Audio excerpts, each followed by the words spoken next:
What's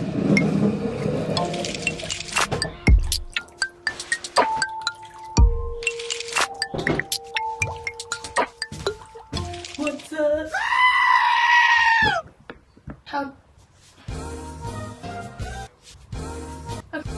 How to teach okay,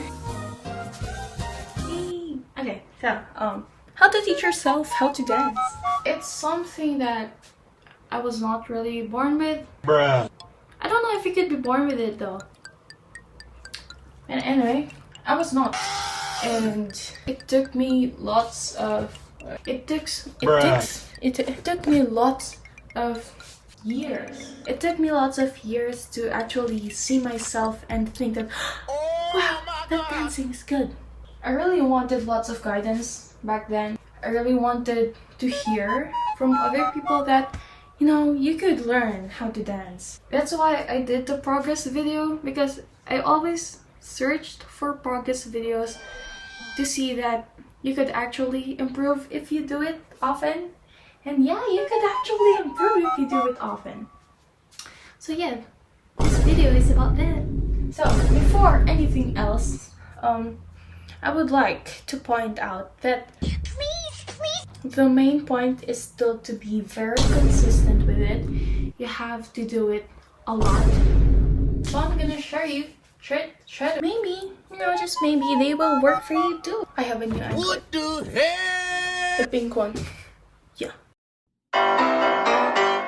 You find a choreography that suits you. You know, it's different, you know.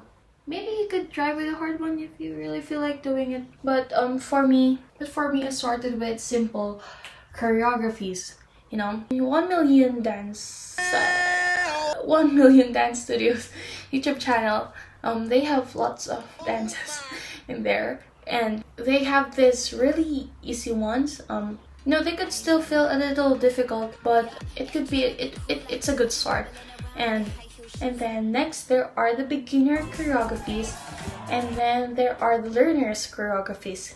You know, they are easier than the regular videos that they post, and these are the good start. Okay, so that was for my first point. Now I started with Tina Boo's choreography of Say So, and it was a learner's choreography of 1 Million Dance Studio.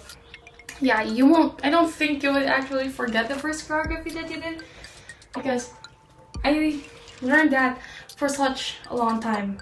You know, I learned that for maybe more than a month, and you know, you could take months learning an easy dance, and it's okay because you're starting. We all gotta start from somewhere. Don't be discouraged. You just really have to keep going. Consistency is actually the key. No joke. And then, how do you actually learn the choreographies? Basically, you could just, you know, follow the video, play it, and then pause it again and try to do what they did. That's basically how everyone starts. But it could be easier if you're watching a mirrored version, right? And if it was slower. So that's why I used MirrorTube. And it's a Chrome extension. And then you just click mirror, and then the video will be mirrored. And then you could adjust the video to so many speeds. It could be 1.0, which is the normal speed, and then it could be 0.9, 0.8, 0.7, 0.6, 0.5, 0.4, 0.3, 0.2, 0.1. So good.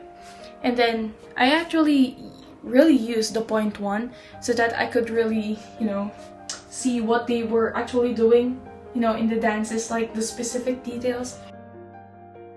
It's worth it, okay? Just keep going. If you can't use the MirrorTube, you're most likely, especially if the dance that you're learning is popular, most likely there's already a mirrored version uploaded on YouTube, and yeah, you just follow that. And usually they already edited it with a slower speed, but if they didn't, you could adjust the playback speed on YouTube itself. Yeah, you could do that. And then discouraged when your dance looks awkward because it is a phase. But the thing is, it is a long phase and you have to get through it.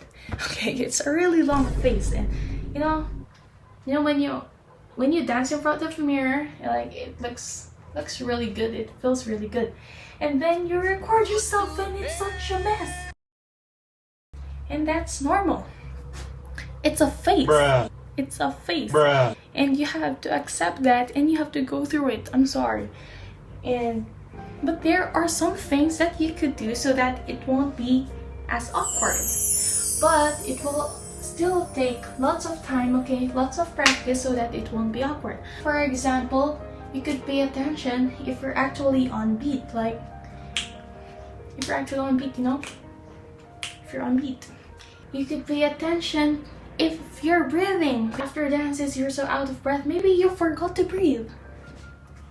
And it will add to the awkwardness. It will, you know, it won't help you with the flow because you should have the flow. I don't know if that was good, but I'm proud of it. Don't lock those movements. I mean, there are movements, there are dances, there are choreographies when you have to like isolate your body parts, you know, those kind of choreographies, but there's still flowiness to it. There's still flow even when you lock, okay? You will feel it, you know, the flow. And yeah, so to actually have, you know, to feel the flow, you have to enjoy dancing, you have to enjoy the dance, you have to enjoy the beat. So it's important to find the dance that you actually enjoy. And these are tips that I found on Steezy's video, so you have to watch Steezy's videos. No, I'm not threatening you, but you know, they have lots of good advice. So if you don't, why are you doing this here to yourself? You know, you should watch them. I'm not threatening you. I'm not threatening you. Pay attention to where your head is going, to where you're looking, because it actually makes a difference. For example, it's just this, you know, you're just looking straight. But maybe it would be better if you did this, right? Look there. Look at other people. It could be better, you know? Your dance could look a lot better. And then less awkward. And then it could also look less awkward if you're watching where you are facing, like your back, like your whole torso up. This one, it could be a lot better if you're actually watching where it is facing. For example, maybe you don't look like the choreographer because the choreographer is doing this, but you're only doing this. You know, it's good. It's the same step, but it's different because you showed more of their back and you did not. It doesn't really matter that much if you don't look exactly like the choreographer, because you know, maybe that's your style. You could add your own spice into your dances. And then the next one. What's my next point? I don't actually know if I have a next one. Okay, never mind. It's important that you enjoy dancing, okay? I still have lots of things to improve. I'm not doing this video because I think that I'm so good. I'm only doing this because you asked me to. No, you didn't ask me to. But there were lots of questions in my progress videos. I hope that this could help. So you have to enjoy dancing. It will really test, you know, if you enjoy dancing, because it takes a long time to improve at something, and we're not just talking about dancing, we're talking about everything. Sports, instruments. If you enjoy them, you know, it's worth it. It's worth it, and it won't be as hard because it's a new day and you're just gonna be doing what you love again, and then you're improving, and you don't even notice it, and you're actually progressing. I actually forgot, I have this other point.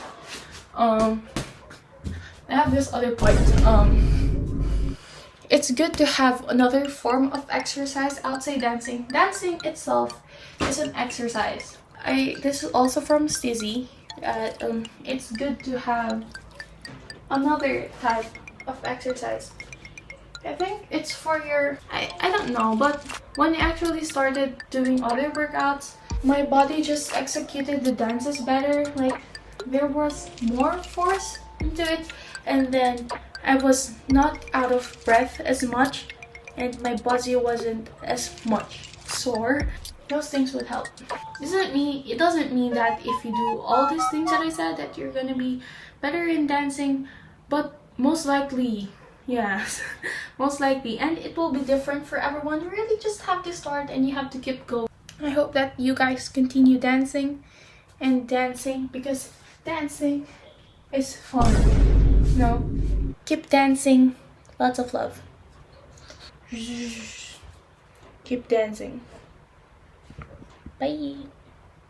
You have to listen to your body, okay? You have to rest when you need to rest. I mean, it's not worth it to hurt your body.